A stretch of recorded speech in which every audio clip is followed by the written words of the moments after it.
여러분, 우리는 하나님의 전신갑주를 보고 있습니다. 그죠?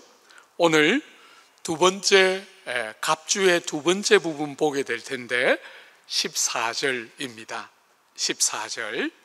그런즉 서서 진리로 너희 허리띠를 띠고 의의 호심경을 붙이라. 여러분, 진리의 허리띠는 우리가 지난 시간에 보았죠. 그죠? 오늘은 의의 호심경입니다. 호심경. 여러분, 여기 호심경이라는 갑주는 원래 금속판이나 질긴 가죽으로 만들었어요. 요즘처럼 이렇게 좋은 경량의 갑옷이 없던 시대니까 그 시대는 금속판을 붙이거나 아니면 아주 질긴 가죽들을 써서 호심경을 만들었는데, 목 아래에서부터 배꼽까지 혹은 허벅지 위까지 주로 이제 그렇게 가리는 갑주가 호심경이에요. 그러니까 여러분들이 예상할 수 있는 걸로 바꾸면 이 가슴을 보호하고 배를 지켜주는 갑주가 호심경이죠. 그죠? 그래서 옛날에는 호심경이라 하지 않고 흉배라고 불렀어요. 그죠? 옛날 우리가 열심히 보던 성경책에는 의의 흉배라고 되어 있어요. 가슴과 배를 가리는 갑주이죠. 그죠? 사랑하는 여러분, 이 호심경은 아주 중요한, 갑주 6개가 다 중요하지만 호심경은 특별히 생명과 직결되어 있는 장기들을 보호하는 갑주예요. 그죠? 실제로 이 지금 가슴과 배 속에는 여러분들이 잘 아는 마귀가 제일 자주 공격하고 우리의 생명에 결정적인 심장이 붙어 있어요. 심장. 산소가 풍부한 피를 몸 전체로 끝없이 흘려보내는 심장이 붙어 있고, 그 다음에 간이 있어요. 폐가 있고, 그죠? 거기다가 콩팥이 있고, 대장, 소장, 위장, 췌장, 여러 장기들이 우리 속에 있어요. 여러분, 폐는 우리의 몸에 불필요한 이산화탄소를 배출시키고 우리의 몸에 꼭 필요한 산소를 받아들이는, 그런 공급해주는 그런 역할을 하는 게 폐가 하는 것이죠. 간은 몸 안에 있는 여러 독소들을 전부 다 이렇게 해독하고 몸이 가지고 있는 여러 신진대사를 촉진시키는 기능을 간이 하는 것이죠. 콩팥은 우리 몸에 있는 노폐물을 배출시키고 우리의 몸의 수분과 염분이 적절히 균형을 잘 유지하도록 하는, 사실 이 호심경 안에 있는 장기들은 하나같이 생명에 거의 치명적이고 결정적인 것들을 보존하는, 그것이 이 호심경이라는 이 갑주의 중요한 부분이에요. 사랑하는 여러분, 육체적으로 호심경이 우리의 가슴을 가리고 배를 가리고 그 속에 있는 내장을 보호한다, 이렇게만 생각하지 말고 의미적으로 보면 유대인들은 우리 사람들 속에 있는 내장이, 장기가 하는 기능이 뭐라고 생각했냐면 기쁨과 슬픔을 주관하는 것이 장기일 것이다, 이렇게 생각했어요. 그러니까 이 호심경은 여러분들의 장기를 잘 보호함으로 하나님이 주신 기쁨을 빼앗기지 않고 슬픔에 사로잡히지 않도록 여러분을 보호해주는, 구원의 기쁨을 잃어버리지 않고 세상을 살아가면서 경험하는 무수한 슬픔에 지배당하지 않도록 우리를 보호해주는 것이 호심경이라는 지금 갑주가 우리를 위하여 하는 일이죠. 또 하나 더 우리가 더 할 수 있다면, 잠언 4장에 보면 그 지혜자는 우리에게 말하기를 무릇 지킬 만한 것 가운데 마음을 지키라. 왜냐하면 생명이 여기서 나기 때문이다. 여러분, 마음을 지키라 이랬는데 마음이 뭡니까? 마음은 여러분의 내적 중심이에요. 여러분이라는 존재의 중심이에요.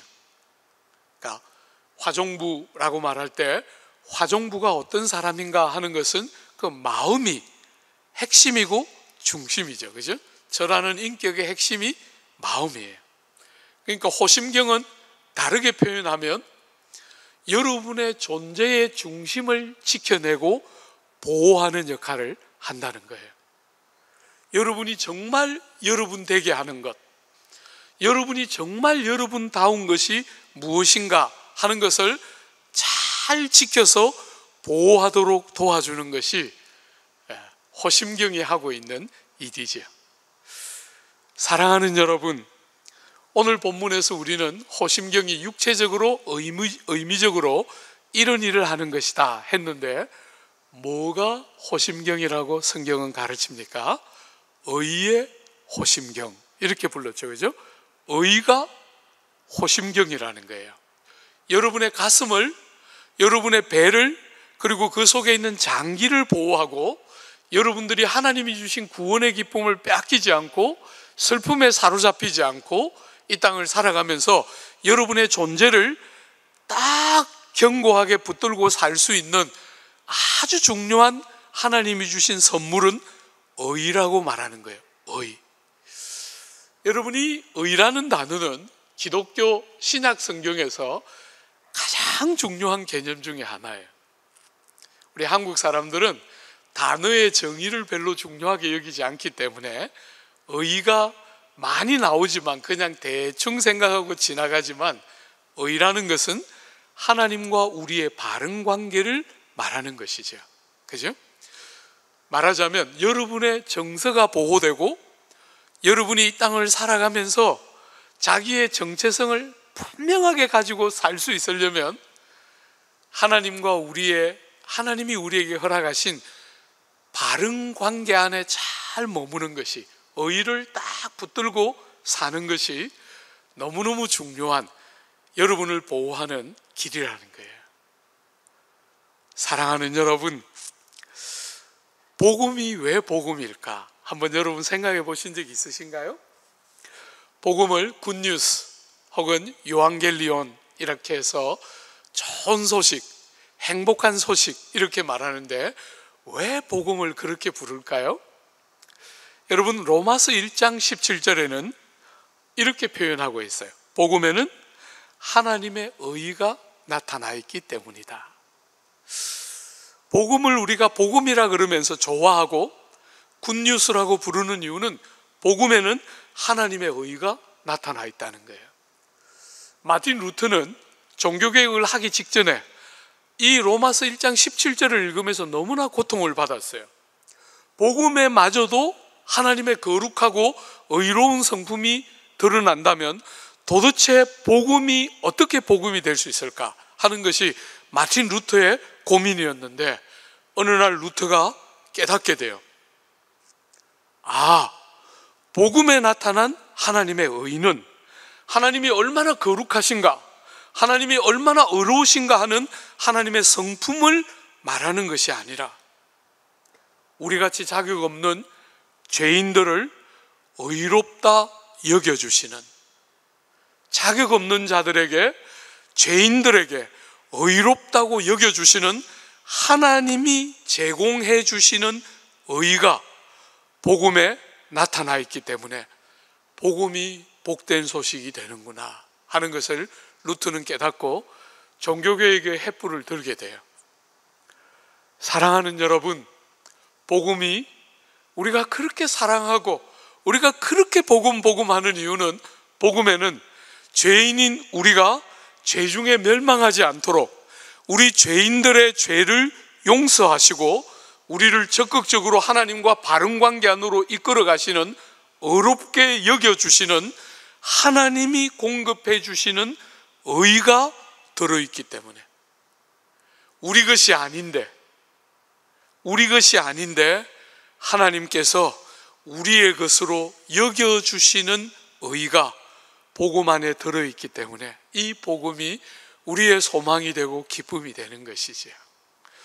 여러분이 잘 아시는 것처럼 우리 예수께서 세상 오셔서 여러분의 모습 그대로, 그죠? 우리가 했던 것 똑같이 엄마의 배에서 출생하시고 여러분과 제가 가졌던 몸을 그대로 가지고 33년을 사셨어요.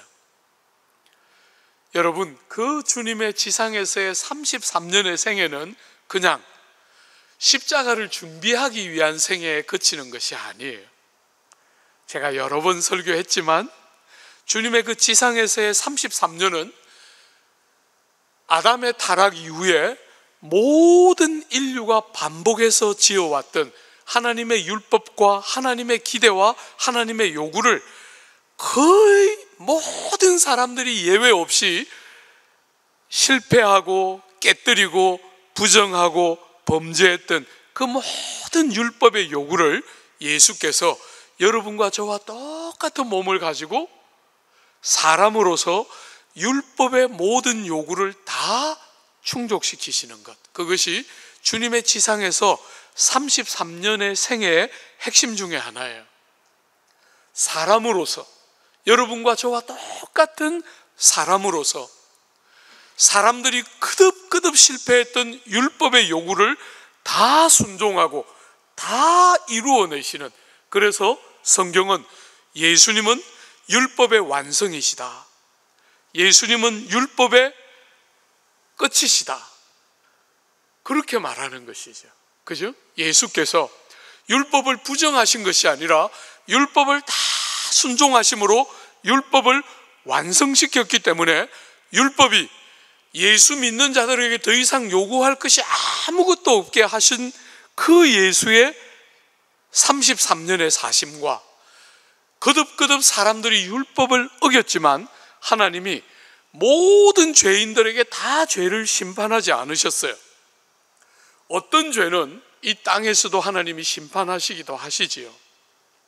그러나 여러분, 하나님이 사람들의 악과 죄에 합당하도록 다 심판하지 않으셨어요. 사랑하는 여러분, 구주 예수 십자가 위에서 우리 사람들의 모든 죄와 악에 대한 그 모든 죄와 악을 다 대신 지시고 십자가 위에서 우리를 대신하여 돌아가심으로 율법을 어긴 것에 대한 율법의 형벌에 대한 요구를 예수님이 다 친히 몸으로 감당하심으로 아무 자격 없는 죄인인 어머니의 모태로부터 태어난 죄 중에 태어난 여러분과 제가 우리의 죄를 인하여 멸망당하지 않고 그 예수님의 완전한 의를 믿고 의지하는 자마다 의롭다 여김받고 죄가 용서되는 새로운 생명의 길이 열리는 것, 그것이 복음이 여러분과 저에게 말하고 싶어하는, 기독교가 세상에 선포하고 싶어하는 핵심적인 메시지 중에 하나예요. 이제 더 이상 어떤 사람도 자기의 죄로 말미암아 죄 중에 죽을 필요가 없고 우리를 대신하여 돌아가시고 이 땅에서 율법의 모든 요구를 이루어 주신 예수의 공로를 믿을 때 예수님의 그 완전한 공로와 의가 내 것으로 여겨지면서 하나님 앞에 아무 죄도 짓지 않은 사람인 것처럼 완전하고도 제대로 된 관계 안으로 딱 들어가는, 누구도 빼앗아갈 수 없고 영원하도록 진실하고 이 호심경을 입으면 아무것도 뚫어낼 수 없는 완전하고도 참된 영원한 의를 하나님이 그리스도 안에서 우리에게 주셨다. 이것이 복음이 말하는 핵심 메시지 중에 하나예요. 오늘 사랑하는 여러분, 그럼에도 불구하고 어머니의 모태에서부터 죄 중에 태어난 인생들은 정말 독특하게도 자기의 의의를 갖고 있어요. 우리가 볼 때 정말 저 사람보다 더 나쁜 사람이 있을까? 저 사람은 정말 큰 문제다. 우린 이렇게 생각하는 어떤 사람을 혹시 한번 떠올려 보면 그 사람 자신은 스스로 의의가 있어요. 우리가 볼 때는 정말 죄인인데 자기 스스로는 의의를 갖고 있어요.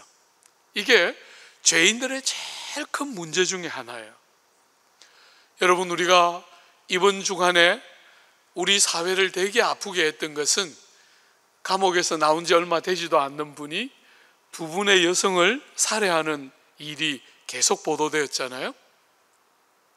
그분이 이렇게 경찰에 끌려서 가는데 아나운서들하고 이 언론사에서 마이크를 들이대면서 이런저런 질문을 하니까 발길질을 하면서 그 마이크를 걷어차는 대목이 나왔잖아요. 그죠?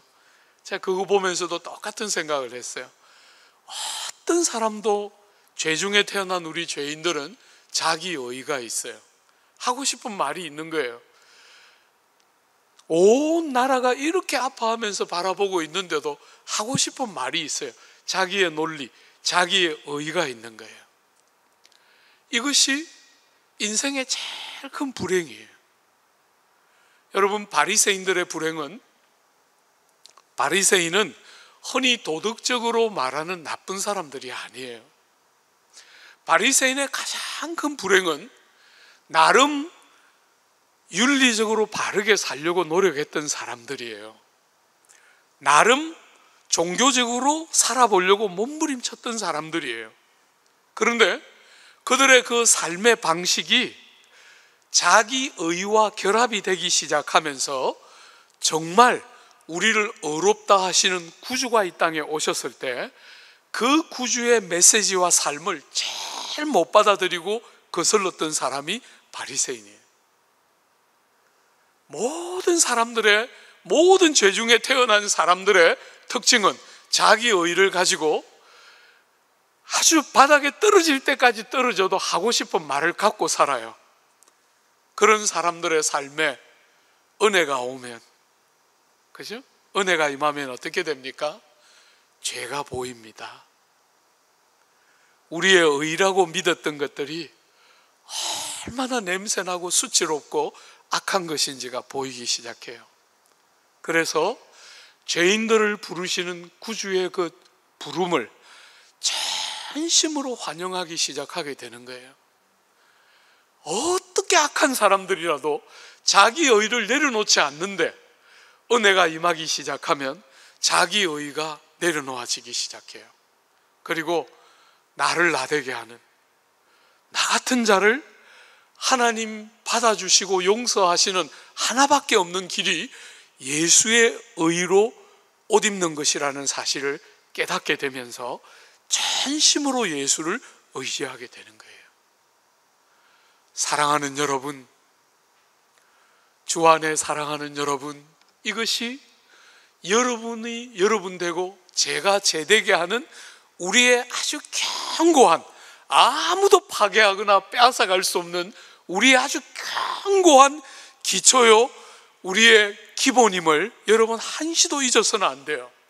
나를 나되게 하는 것, 나를 정말 마음을 지키라 했는데 나의 인격의 중심, 내 삶의 진짜 중심을 딱 바르게 지키는, 나를 나되게 하는 가장 중요한 근간은 예수께서 우리에게 제공해 주시는 완전한 의, 그것이 우리를 우리 되게 하는 핵심이고 중심이에요. 저는 조국 교회 성도들을 바라볼 때 제일 모자라는 게 이 부분이라고 생각해요. 일관성이 너무 없는 거예요. 일관성. 너무나 많은 사람들이 자기를 인식할 때 학벌이나 능력이나 지위나 신분을 가지고 자기를 묘사하고 싶어 해요. 안 믿는 사람하고 똑같죠. 예수 믿는 사람들은 전혀 그런 방식으로 자기를 보는 사람들이 아니에요. 예수 믿는 사람들은 자기를 평가하는 세상과 다른 기준이 있는데, 나는 아무 자격도 없는 내가 예수님의 완전한 공로 때문에, 하나님의 그 귀한 사랑 때문에 의롭다 여김을 받았다 하는 절대로 빼앗길 수 없는 견고한 우리의 반석 같은 우리의 기초들을 딱 붙들고 자기를 그렇게 평가하고 자기를 그렇게 인식하는 사람들이 성도들인 거예요. 여러분, 사도 바울은 빌립보서 3장에서 이렇게 말했어요. 내가 예수님을 위하여 모든 것을 잃어버리고 배설물로 여김은 그리스도를 믿고 그 안에서 발견되려 함이니 내가 가진 의는 율법에서 난 의가 아니요 오직 그리스도를 믿음으로 말미암은 것이니 곧 믿음으로 하나님께로서 난 의라. 바울은 정말 가말리엘 문화에서 공부해서 세계적인 석학의 제자예요. 그는 가문도 출중하고 바리새인으로서 그 당시 유대 사회 안에 아주 출중한 지도자급에 속한 사람이지만 예수 믿고 나니까 자기를 더 이상 그렇게 보지 않는 거예요. 그런 건 다 배설물처럼,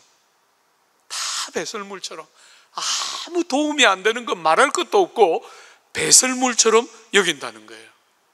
나를 나대게 하는 것이 그리스도의 의밖에 없는 줄 알고 있는 거예요.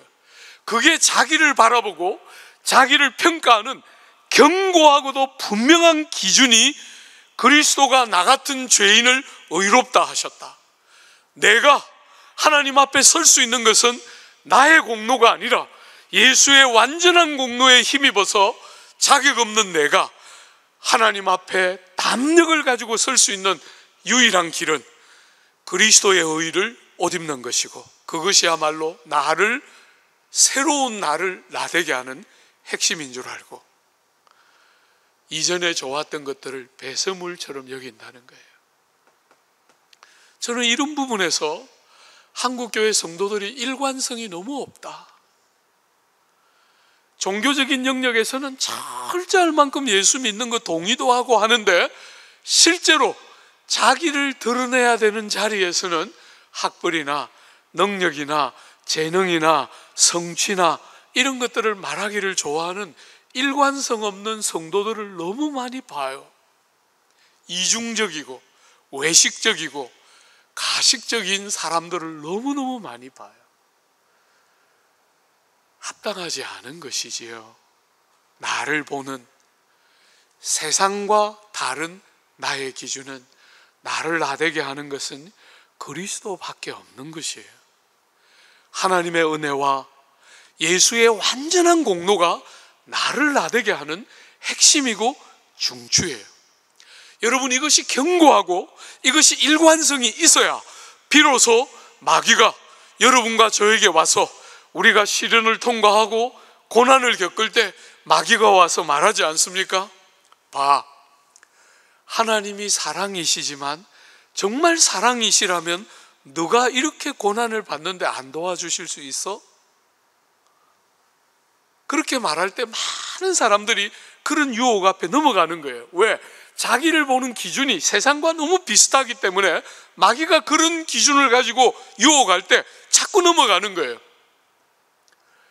사랑하는 여러분, 우리는 생을 살아가면서 해석되지 않는 시련과 아픔들을 만나게 돼요.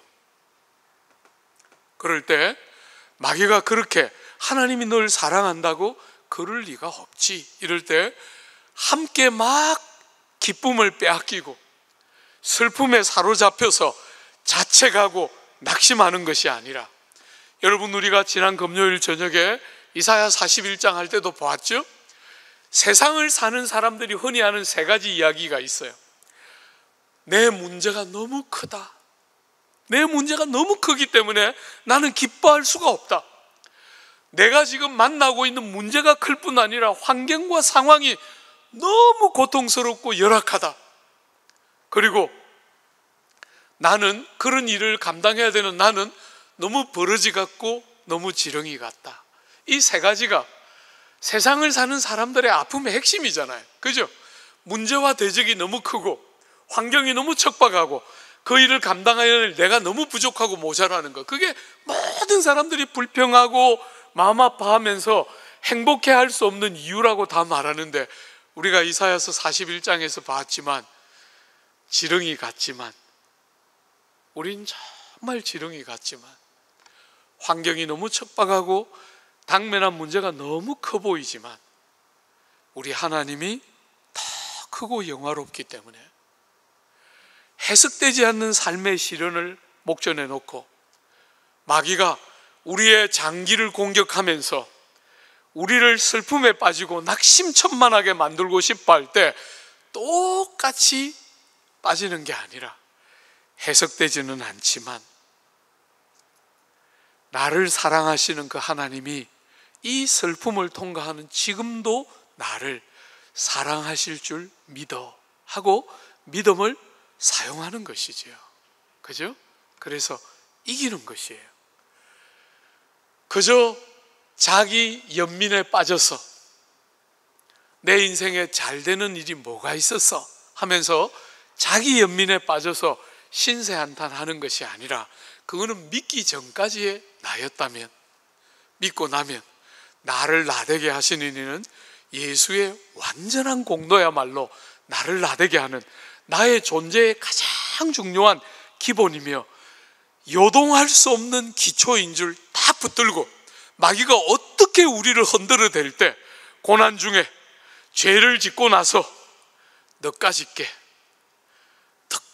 죄를 이렇게 지으면서 이렇게 죄를 지은 너가 예배 드린다고 하나님이 받아주실까?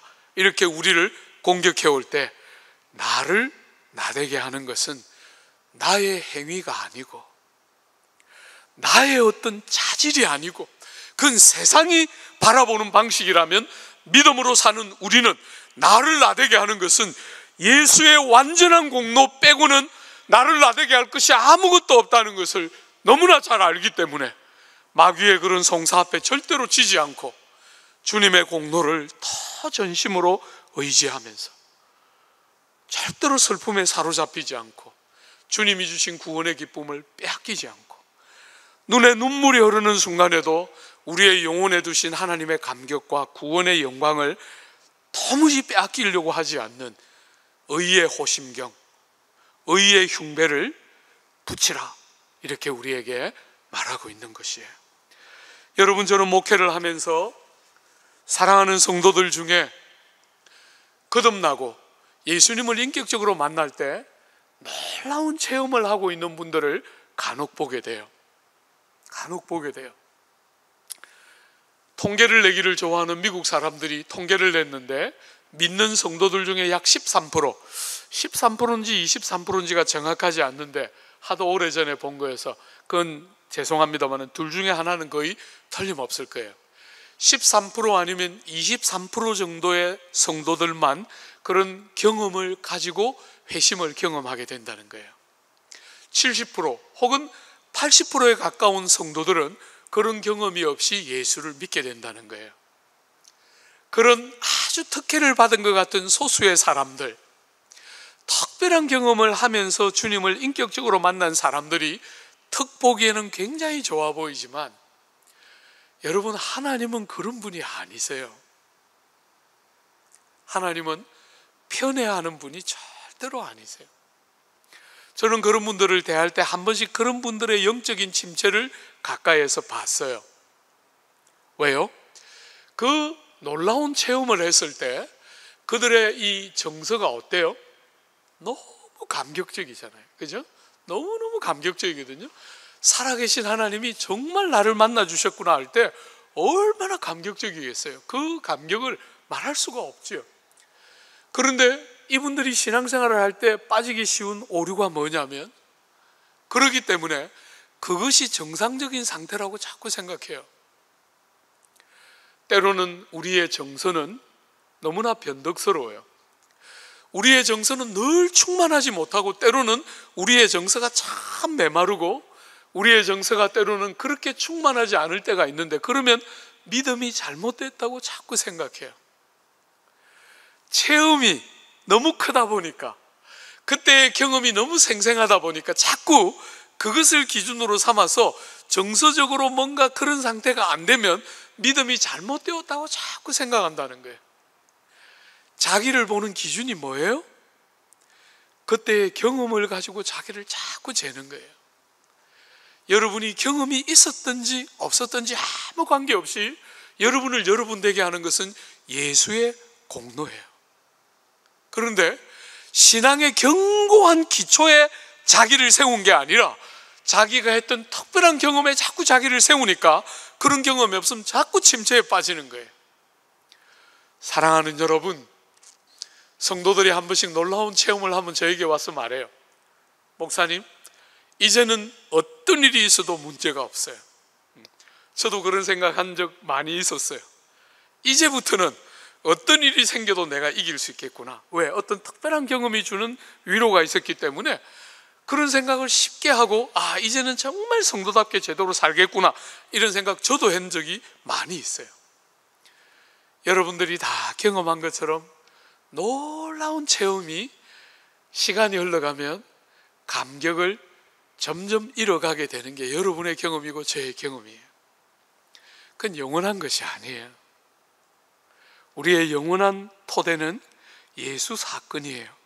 그분이 날 같은 자를 위하여 사시고 돌아가심으로 우리를 의롭다 여겨주시고 하나님 앞에 예수로 말미암아 언제든지 두려움 없이 담대하게 설 수 있도록 우리를 의롭다 하셨다. 그게 우리의 견고한 토대인데 체험이 너무 놀랍다 보니까 그 체험에 자기 토대를 쌓으면 침체에 빠지는 것이지요. 여러분, 체험은 정말 귀한 거잖아요. 그죠? 저는 우리 귀한 성도들이 많은 체험들이 있기를 정말 기도해요. 그러나 그 귀한 것들은, 그 체험들은 귀하지만 그것 위에 여러분을 쌓으면 안 돼요. 우리를 우리 되게 하는 중심은 예수님이 우리를 의롭다 여겨주시는 완전한 예수 사건이에요. 주 안에 사랑하는 여러분,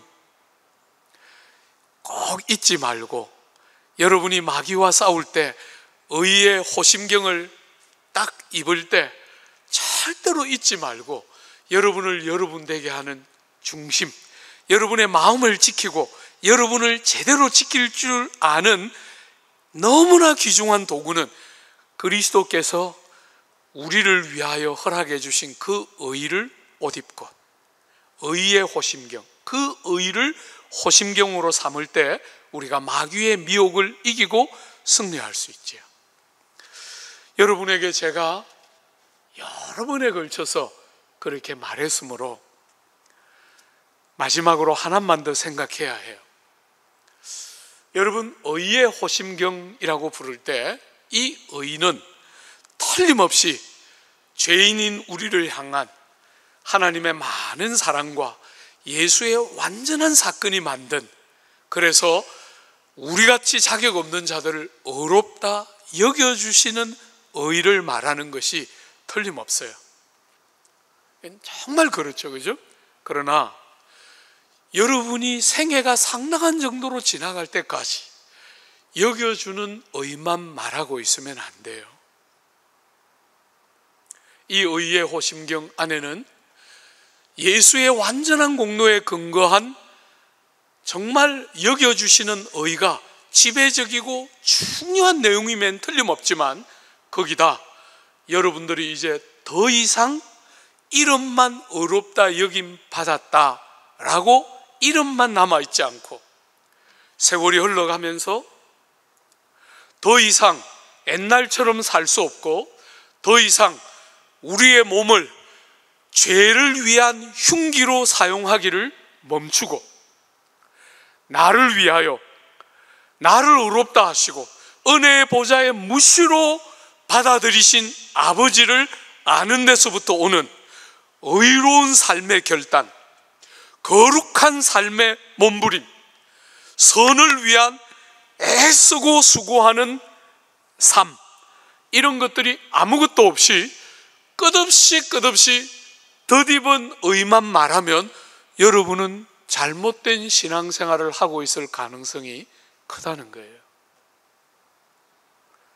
이 의의 호심경에 정말 대부분의 분량은 자격 없는 우리를 어렵게 해주시는 그 귀한 예수님이 우리에게 전가시켜 주신 의가 우리의 것이고 그것이 우리를 보호하는 굉장히 중요한 호심경이면 틀림없지만 사랑하는 여러분, 그뿐 아니라 우리가 어렵다 여김 받았기 때문에 우리를 어렵다고 부르시기 때문에 이름만 불리움을 받는 데서 절대로 그치지 않고 의롭다 부르시는 아버지의 마음에 맞도록 의로운 삶을 선택하고 거룩한 삶을 선택하고 정말 이 시대의 정신과 거스르는 성결하고 선한 삶을 몸부림치며 사는 우리의 삶의 의로운 삶의 모양, 그것도 여러분이 더해져야 한다는 것을, 어느 정도의 분량으로 더해져야 하는가 하는 것은 사람에 따라 다를 수 있겠지만 여러분과 저 안에 있는 무수한 한계와 제한들은 충분히 인정할 만하지만 그럼에도 불구하고 사랑하는 여러분들이 선을 즐거워하기 시작하고 거룩과 성결을 선택할 수 있어야 여러분은 본문이 말하는 의의 호심경을 제대로 입는 것이 돼요. 제가 조국 교회를 보면 많은 사람들이 죄를 지을 수밖에 없는 것처럼 말해요. 여러분, 저는 절대로 동의할 수 없습니다. 여러분과 제가 죄 중에 났지만, 그래서 우리의 행위나 자격으로 절대로 하나님을 만족시킬 수 없는 우리들이었지만 예수의 완전한 의로 우리를 살리시고 주님의 은혜의 품으로 부르신 우리를 주님이 성령을 선물로 주시면서 죄를 지을 수밖에 없는 자였으나 이제 더 이상 죄에 지지 않고 거룩과 성결과 의와 참된 선을 행하는 백성 되도록 우리를 그렇게 부르신 줄 알고 새 사람처럼, 옛 사람을 벗어버리고 새 사람을 입은 사람처럼 더 이상 어둠에 살지 않고 빛 가운데 있는 백성들처럼 거룩과 성결과 선함이 가득한 삶, 그것이 일정한 정도로 여러분에게 있을 때 오늘 이 의의 호심경이 온전해지겠지요. 여러분의 장기가 보호되고 여러분의 정서, 환경에 의해서 들쭉날쭉하고 여러분의 상태에 의해서 들쭉날쭉하고 사람들이 좀 알아주면 기쁘고 사람들이 안 알아주면 슬프고 그렇게 사는 게 아니라 주님이 주신 나를 나되게 하는 핵심에 딱 뿌리를 견고히 내려서 요동하지 않는 기쁨, 세상에 절대로 빼앗길 수 없는 기쁨, 삶의 어떤 경험을 하고 있을 때라도 빼앗길 수 없는 기쁨을 딱 붙들고 많은 성과 거룩과 성결을 추구하고 그런 나를 보면서 기뻐하는 것이 아니라 나를 그렇게 사용하시는 하나님을 영화롭게 하고 즐거워하는 바로 그런 삶이 의의 호심경을 맨 성도들의 삶이지요. 사랑하는 교우 여러분, 그나마 100명 남짓이라도 보이던 교우들이 안 보이니까 마음이 얼마나 아픈지 모르겠어요. 그렇지만 기대합니다. 이 모든 일을 통제하시고 다스려 가시는 하나님이 이 모든 것을 여러분과 제가 더 신실한 믿음의 군사로 드러나고 의의 호심경을 딱 입고서 헛된 세상 같은 자기 인식이 아니라 하나님이 우리를 위하여 주신 영원하고도 견고한 토대 위에 딱 서서 자기를 바라보는 신실한 하나님의 사람으로 드러나는 여러분이 되시고 제가 되기를 기대하고 축복합니다.